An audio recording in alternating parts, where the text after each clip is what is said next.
Witamy widzów Racjonalisty.tv. Dzisiaj naszym rozmówcą, gospodarzem i gościem w innym sensie jest profesor Susan Neiman, profesorka filozofii moralnej i jednocześnie dyrektorka Forum Einsteina, gdzie odbywa się nasza rozmowa.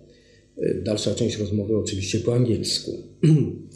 Professor Neiman, in one of your talks available on YouTube, on the internet, answering the question, is religion important? You said that yes, religion is important, and after a long pause, it is not important. Could you please explain to us why it is important and non-important at the same time? So what I think is extremely important that all of us remember is that whatever we think about the creation of the world, I didn't do it. That is, the world was created, however you believe it, and it's a gift, and it's much bigger than I am. And I have a responsibility to deal with this gift in some way. Now, obviously, religious people will tell a story about who created and how and when and in what, under what circumstances. But for me, that's a thought that can be available both to people who are religious and who are not. In a certain sense, it's a moral thought. But it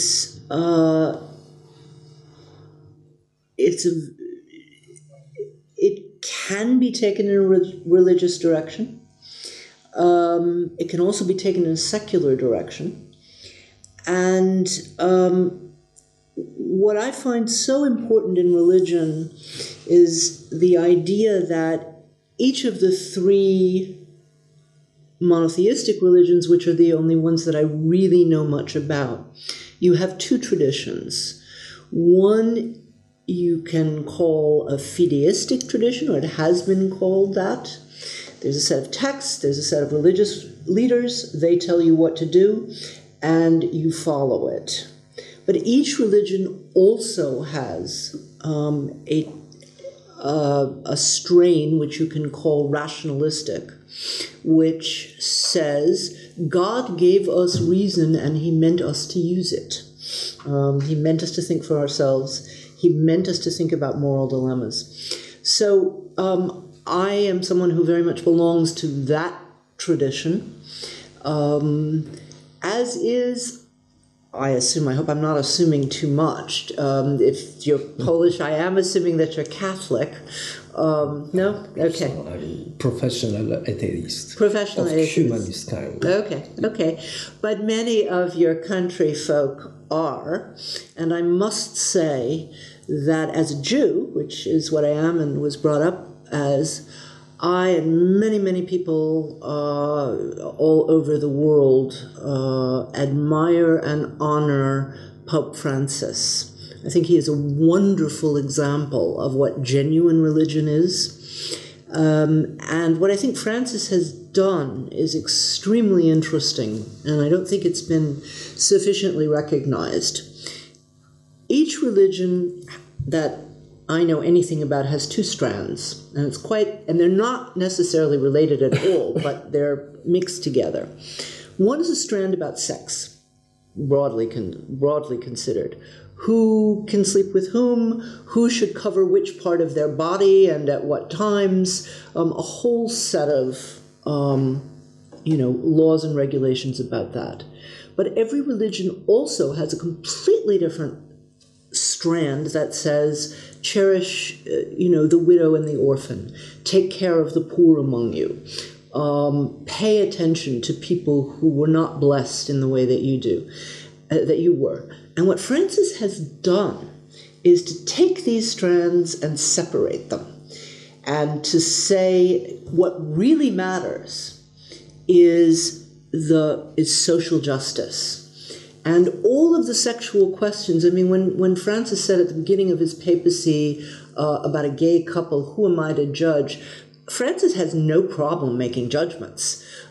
You know, he really tells it like it is in the questions that are important to him, social justice and the wreckage of creation that we have created through a neoliberal economy. But what he was saying is all that other stuff is secondary. The true heart of religion is this sense of gratefulness for the creation and social justice. So, you know, if religion helps people to maintain those two things, reverence for the creation and a sense of social justice for people who are less fortunate than one is oneself, then, you know, I'm completely happy for anyone to be religious in any way they want, if that's the core. But I also know plenty of professional atheists who believe those two things very strongly. And that's fine too. So in that sense, I hope I've answered your question about why it's important and why it's not. But for the time being, you are answering only the first part of the question, why it is important. Yeah. You haven't said anything about unimportance. Because the... As far as I can follow. Okay, sorry. Because the points that I think are so crucial to a genuine religious attitude, namely reverence and gratitude for the creation and a sense of social justice, those are things that many atheists have. You don't need religion in order... So my view, and this is a Kantian view, is not that you need religion in order to have ethics. You have ethics first, ethics are primary, and for those people who find their ethical standpoint is strengthened by religion, wonderful. Let them have it. But it's not necessary. It is, however, interesting that I keep noticing that among the people I know, certainly not everybody, with the strongest sense of social justice and commitment to improving the world, there is a large number of religious people. Now, I'm not saying it's the religion that motivates them, because I do think the sense of ethics and sense of justice is the primary one. Okay, so does that answer your second question? Yes, okay. Except you still didn't answer the other side, the second aspect of the question, why religion is not important. Maybe I'm not understanding you. Not important because it's not the basis for ethics. That's right. That's right. You can have those two attitudes without religion. I just expected something completely different. So okay. Didn't get it. I don't know what you expected. Well, at the moment I don't know either because I'm focusing on what I'm going to say next. Okay. So first, maybe because you have said some things you haven't mentioned on the video, I will tell you that despite common knowledge or belief that Polish people are that Catholic, when we do recordings in Poland about religion, atheism, society, ethics, and so on, already 3 times I spoke about I call it atheist revolution in Poland, which is not exactly what I dream about for some reasons, perhaps I will explain later, but the changes in Poland in this field take place very, very fast, and actually just half an hour ago, when I listened to your conversation with Andrzej, I read on my telephone the results of the study made by Pew Research Center in America, in which it showed that Poles are the fastest, that Poland is the country which secularizes the fastest in the world. Interesting. Okay. And that's what I found some time ago. And as regards Pope Francis, although I am an atheist, and I've never felt until now this gratefulness for creation. That's not my line of thought, perhaps because I'm a clinical psychologist mainly. But I defended Pope Francis mainly for his position about refugees and the reaction of the Polish Catholic, or if they are Catholic in any sense. They really hate Pope Francis. I'm sure they do. Steve Bannon, there are a lot of right-wing Catholics who hate him. And I, quite recently, also in one of the discussions, I said, and this will be the beginning of my second question, finally, that if I had to choose either Benito Mussolini or Pope Francis, for my partner in a civil relationship. It was meant to be half joke, let's say. I would choose Pope Francis, not Benito Mussolini, although Benito Mussolini was an ardent atheist. It shocked my atheist friends because they think, most of Polish atheists, that if you are an atheist, you always choose atheist. And this relates to the second part of your talk on YouTube, in which you said, I quote... I should say I never listen to my talks on YouTube. I understand. I never listen either. Really? Okay. Really? So you have said, we have been misled by the idea that the central cultural divide is between religious and secular people. Well, maybe I will not give the whole quote. Could you please develop this? Sure. I was trying to suggest that in my answer to your first question. That is, for me, the two ethical attitudes that I mentioned before are the primary, what shall I say, both motivations, but also they're the primary frameworks. And whether one does that in a religious, those are the differences between people. I'm actually shocked that you have friends who would prefer Mussolini to Francis. They never said they would prefer Mussolini, but they were shocked that I chose the Pope,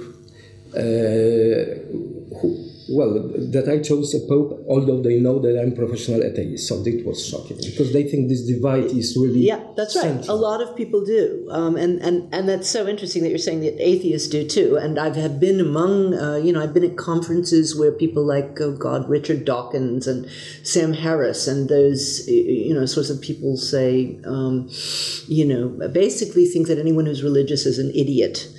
And... honestly, I wish the so-called new atheists would read a little bit in the 18th century, because actually the same arguments came up then, and they were better written and much more interesting. I mean, all you have to do is read David Hume or several other people. Okay, so there's nothing new about the new atheists. What is perhaps new is their absolute ignorance of how much thought and reason has gone into many religious thinkers. They really do act as if anybody who's religious believes in God as an old man in the sky with a long white beard who's paying attention to who crosses the street properly or something. And that's a ridiculous picture of reason. And there I go back to the idea that each religion has a rationalist stream in that, and there is enormous amount of learning and thought and wisdom that has gone into it. Now, one doesn't have to take every bit of it, but to dismiss it without looking at it and to look at people who are religious as stupid children is really very, it's respectless. It's not serious. So, I hope that does that answer your... Yes, and I would like to add that to me, apart from what you have just said, it is also very important, especially because of my post-communist experience. So we had an atheist, more or less atheist, not as atheist as Eastern Germany, of course. Poland was under communist rule, but still it was rather atheistic state, and it was not good at all, almost in any sense. So, and I also realized after the collapse of communism, being professional atheist and promoting some sort of atheism, I call it, not only me, humanist atheism, that atheists believe in all sorts of things which are not necessarily any more rational than theists. Exactly. And that's actually what I face all the time within atheist circles. So for that reason also, I don't think there's the divide for believers and non-believers is a central divide, as in the example I gave between Mussolini. Mm-hmm. For me, actually, the main divide, to me personally, but it has some objective aspects, I think, is the divide on fascist and anti-fascist. No, I thank you. In a very general sense. I like that. I would give you that. Although I'd like to go back to the question of gratitude and reverence for creation. You said you're a clinical psychologist. I've had clinical psychologists in my family, and so I do know that one hears, one spends one's days listening to misery. That's the job. It's a very hard job. I know. So I'm only half time psychologist for that reason. I get it. Yeah, but interesting. I'm sure you know. I don't think too much of them, but they have a few interesting points. There's the so-called positive psychology movement that comes out of the United States. Martin Seligman and people like that, who actually argue that gratitude is it's a crucial emotion for mental health. And I think that's true. I mean, even if you can look at it as a religious injunction, you could look at it as a philosophical injunction, but you could also just look at it as a question of health. If you think of life as a gift, and of course it's a mixed gift, it's a mixed blessing. Listen, if you think I've had an easy life, believe me, I'm not going to discuss it, but I raised 3 children by myself. I know about, my life has not been sunny. So it's a choice to say, yes, there are children crying in Syria and in Texas this very minute. I've also written a book about the problem of evil. I mean, that was my first major book. So I know all of that. Nevertheless, if we look at creation as it was given to us, as we were born, as babies look at it, which is really interesting. Babies do look at the world as a gift. They do. Well, okay, they look at the world as a gift. Everything is, a new, wonderful, wondrous experience. If we look at creation as a gift, that we actually need to return in some way, that we need to give something back to this life that we were given.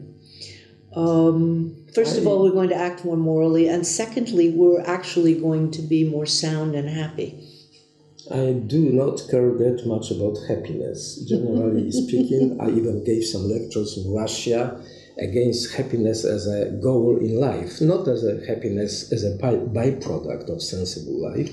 So happiness is not convincing me that much.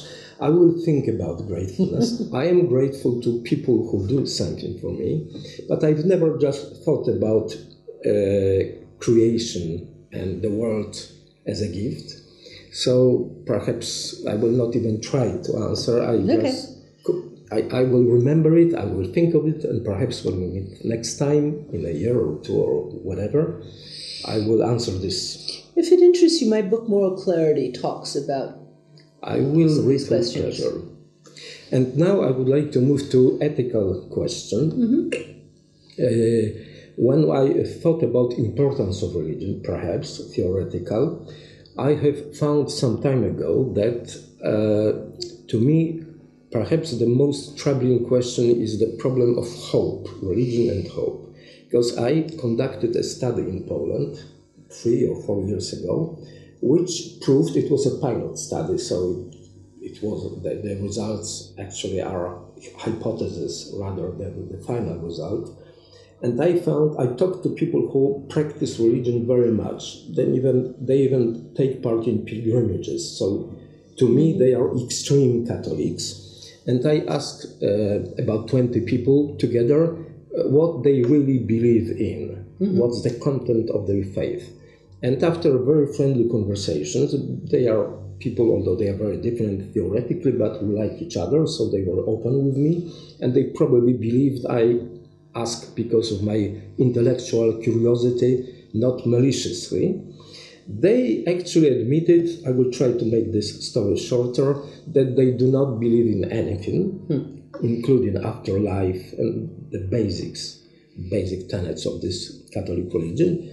but what they really do is hope. They hope it's true. They hope God exists, and so on. That death is not the end of everything, and so on. And I have started to ask myself as a professional atheist a question whether I have the right to deprive people of hope. I have no doubt that I have the right to deprive people of false faith, because it's a mistake, in a narrow sense at least. But I have a problem with hope, whether I have the right to deprive them of hope, because it's not a mistake. They are aware that it's probably not true, the whole story, but they still hope that there is a glimmer of hope at least in it. And I wonder, what will you tell me as a moral philosopher answering this? That's a really, really excellent question, except that I don't think that we can know anything about what happens after death. I think, obviously, there are people who like to speculate and talk about near-death experiences and visits from the other side and all of that. Even Freud, in his later years, was quite interested in parapsychology and, things like that. So people have tried for millennia. I'm a Kantian in that sense, in that I think that a Kantian. I'm quite very interested, very influenced by Immanuel Kant. Of course, yes. And I really believe it when he says the existence of God and the possibility of immortality are just beyond human knowledge. Okay, and he offers an argument for circumstances under which we can believe, but it's not it's absolutely not the way I believe that you're sitting in front of me, or the sun is shining, or there was it's all very. So it's interesting that you did this study, which shows that even the people who go on pilgrimages and are the most religious whatever anybody believes about life after death, pretty much everyone knows, I think. Now, I've met fundamentalists in the United States who absolutely believe that they will be reunited with their dead spouse. And you know what? I would say, as a philosopher, I am not going to tell that person that they're ridiculous. And the reason I'm not going to tell them is I don't know. All of this stuff is beyond my knowledge, just as it's beyond your knowledge. So you think you know? No. It's not that simple. I think, of course, I don't know in a sense, but I know in that sense that I agree with philosophers in Poland, quite many, who think that to seriously consider that something after death exists, you need good argument, that the burden of proof is on those who claim that something exists. If they do not provide any proof, we behave mentally or intellectually as though we know that there is nothing. Not because we know in a positive sense, but because there is no argument or even a serious argument that anything might exist. See, so this will be a way of you deflecting your question, perhaps, rather than answering it. But I ask myself why people are so concerned, one way or another, with arguments about something that cannot be proven. We know it can't be proven. Okay. And there we get to a point. It's not really a Marxist point. It's Feuerbach, that one of the functions of religion has been precisely to put our hopes in the other world, rather than focusing our hopes on what we can do and what we can change in this world. And that's the question that I think is really important. And spending one's time arguing about, well, is there an afterlife or isn't an afterlife, just seems pointless to me. I agree. It's deflecting the real problems that we have onto another realm. And that's where I think if you want to help people sustain their hope, that's where I think you have to work. I'm not sure about it. I've asked you, actually you are the first person I asked, partly because I'm planning to write an article about this problem for Free Inquiry, the magazine published in Buffalo by my friends from America, from the Center for Inquiry I'm associated with.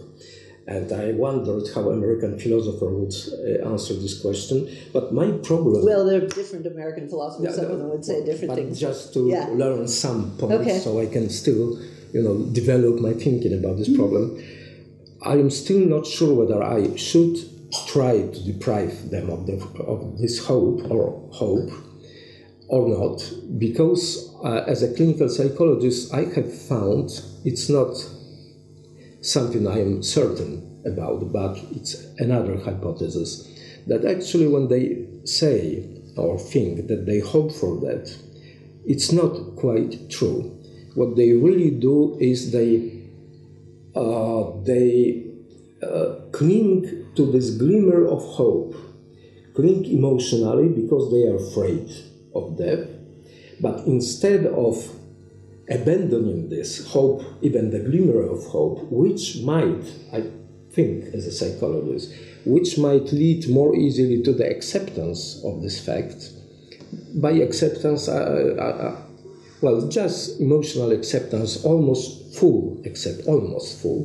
They nervously or desperately cling to this hope, and that actually makes it difficult for them to accept death. If you, in a very nervous way, I can't remember the moment the best English word to this, desperately cling to something, it makes it really more difficult to you or for you to accept certain things, and also to choose a life as the field in which you can sensibly realize or fulfill yourself, your needs and aspirations, ideas and everything.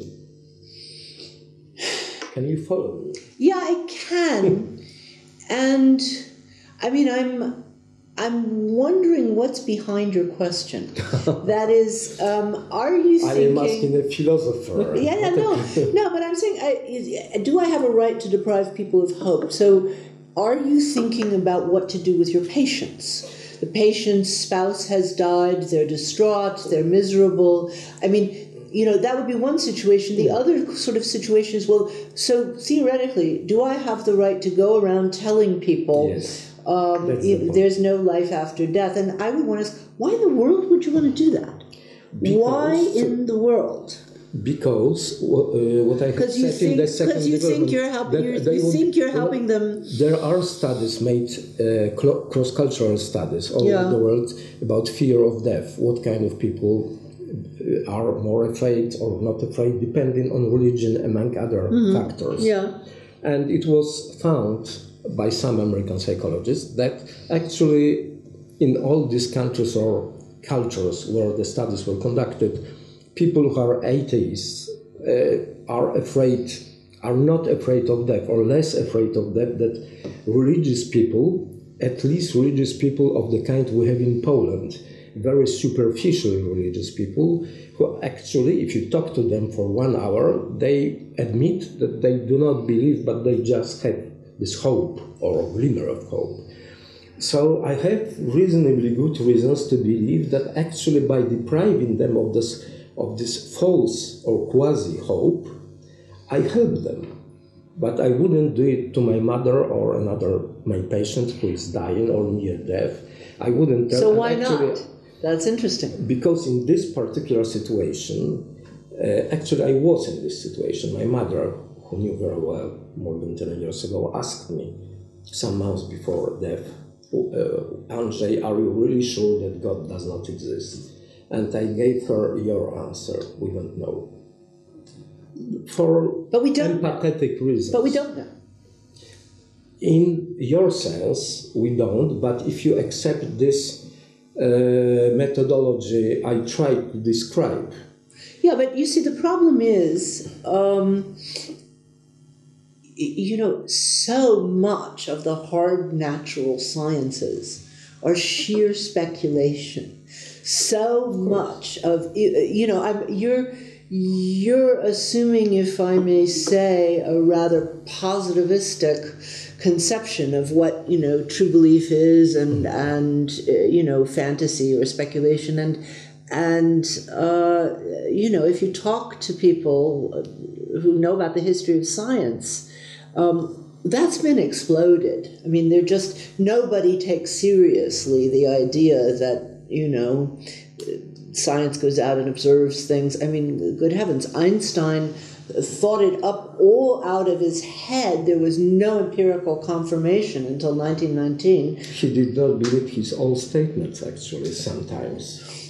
Well, he was actually, wondering whether these are mathematical constructs or real reality, like no, actually, that's not gravitational. No, I have to say, there's you know, there's, according to my source, there's proof. Since I've been running the Einstein Forum for 18 years, I'm not a physicist, but I have had to learn something about Einstein. And there's a wonderful letter in which he talks about, you know, well, what would have happened if the Michelson-Morley experiment hadn't proved the truth of relativity theory. And he said, well, then I would have said it's too bad for the universe because the theory is true. Now, Einstein was actually a very funny man, and you know, but the truth is that most of the great leaps in natural science have been done with speculation on the basis of assumptions that cannot be proven, and sometimes they're confirmed by empirical experiments, and sometimes they're not. And sometimes people, we just had a very distinguished physicist here, and I was told, not by her, that, you know, they're spending 100 million euros to find out whether or not her ideas are true, and, you know, but meanwhile she's a professor at Harvard, and, you know, wins prizes and will probably get a Nobel Prize at some point. But you're just assuming a distinction between what we know for sure and what we don't know that I don't take seriously. And I don't know a historian of science who takes that seriously. I know, but well, okay. It doesn't really matter.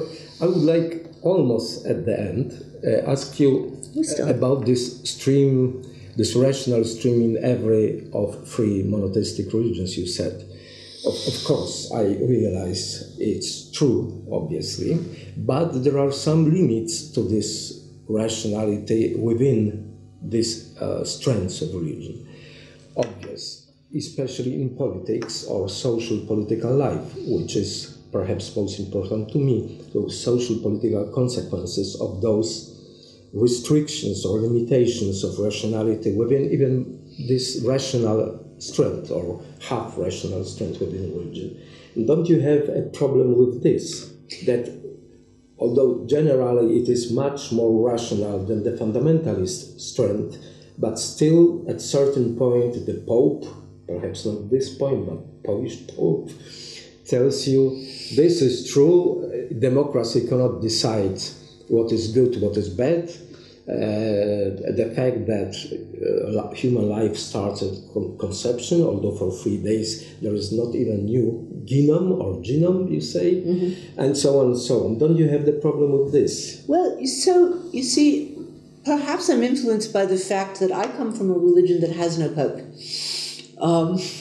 and you know, the great Jewish religious work, the Talmud, is a record of debates between rabbis, where the minority opinion is always recorded.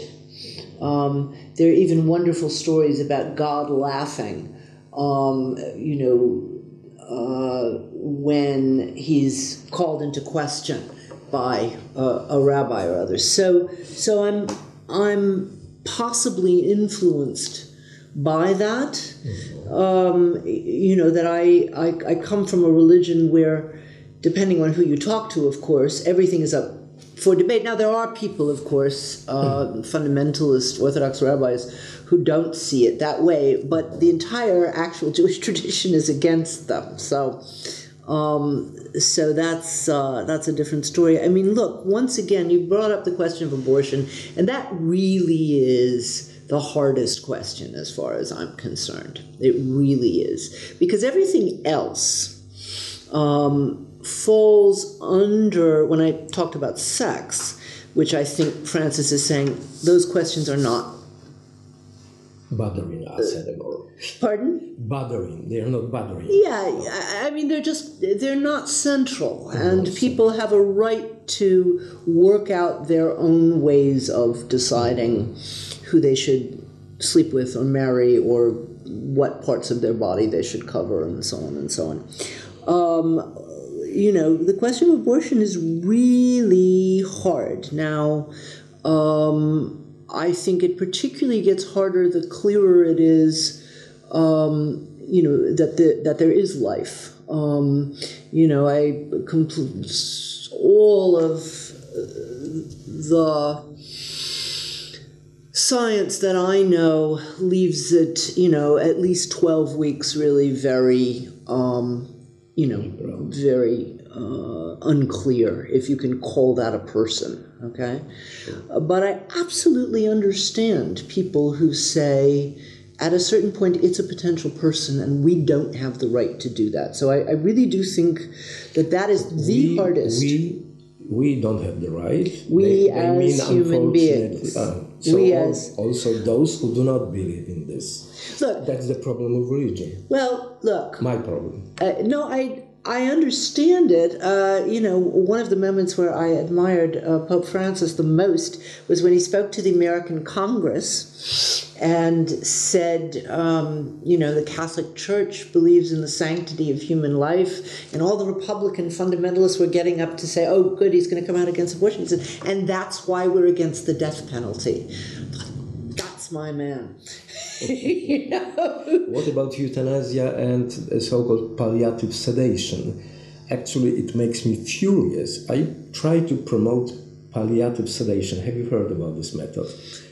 I'm not sure if it's not full euthanasia. It's quite commonly practiced in Holland, also in the United States. Even the American Federal Court accepted palliative sedation, although euthanasia is not legal.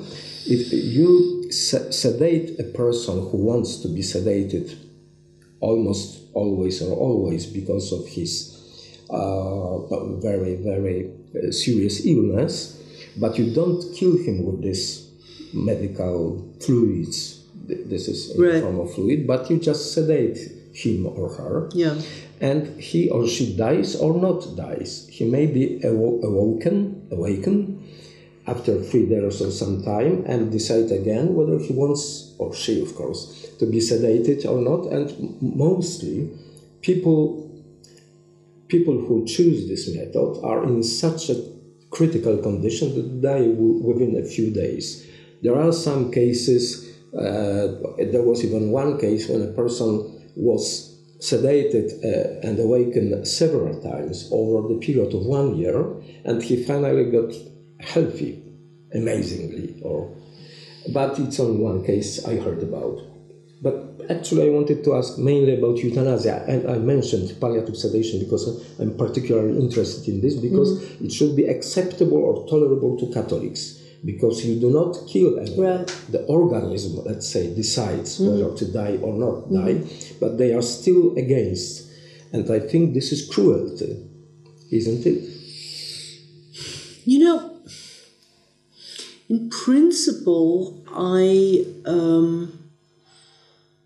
think that there's people who choose to die ought to be able to die. I mean, that ought to be a choice to die with dignity. You know, and it would seem cruel to deny that to someone who's in, you know, perhaps enormous pain and, you know, cannot have anything yet that we would call a good life, anything more. However, first of all, even there are cases where that's been very much called into question, where people, you know, perceive things. People are in this, they call them in German a Wachkoma, waking coma, where they actually perceive a great deal more than they think. I mean, I have asked myself sometimes whether people with extreme dementia are having a worthwhile life, because I would find that a quite horrible thought, except you say you don't care about happiness, so I'm not sure, Not that much. But it's quite clear that in many patients with dementia, once they've got it, they can come into this sort of baby-like state where they're delighted with small things, they'll repeat it over and over. And I certainly, so I think that the question of what's a worthwhile life isn't clear either, and can't be answered for someone else. But the next problem is this. We live in a really scary society. And what makes me very nervous about right-to-die movements is the ways in which I know people can be manipulated. And if there were a general push that it's just fine for someone to decide to die and for a doctor to help her whenever she likes, I am terribly afraid, first, of pressures from, immoral relatives who are waiting to inherit something, but I'm much more worried about what could happen in a social situation when, this was a Nazi word, menschenunwürdiges Leben or unwertes Leben, life that's not worth preserving. And, once there's some prohibitions that make sense to me simply because we have seen in history how easily they can be abused. It's a very hard call to tell somebody, I see that you want to die. No, that goes too much, too far. Well, no. I guess my answer would be, I'm glad that the prohibition is as strong as it is. People do find ways. Anybody, I wouldn't have called it palliative sedation, but I know the process, certainly. And I know that there are all kinds of things that happen in hospitals, Sure. Euthanasia is being practiced. Of course it's being practiced, but sometimes prohibitions are a good thing, even though you know that they get broken. Because I am in a world in which so much is being manipulated, in which we have a terrifying combination of rampant neoliberal manipulation and authoritarian governments on the rise all over the world. I'm actually pretty happy to keep some old-fashioned prohibitions for the moment. If I felt that the day was dawning, when I could count on the world to run according to, decency and reason and genuine concern for each individual life, maybe. But I don't count on the world to run that way now. Mm-hmm. Well, we have no time to continue. I will discuss some aspects. Perhaps I will tell you only that I am more or less in favor of those prohibitions that can be broken easily, I would say. So, thank you very much. You are welcome.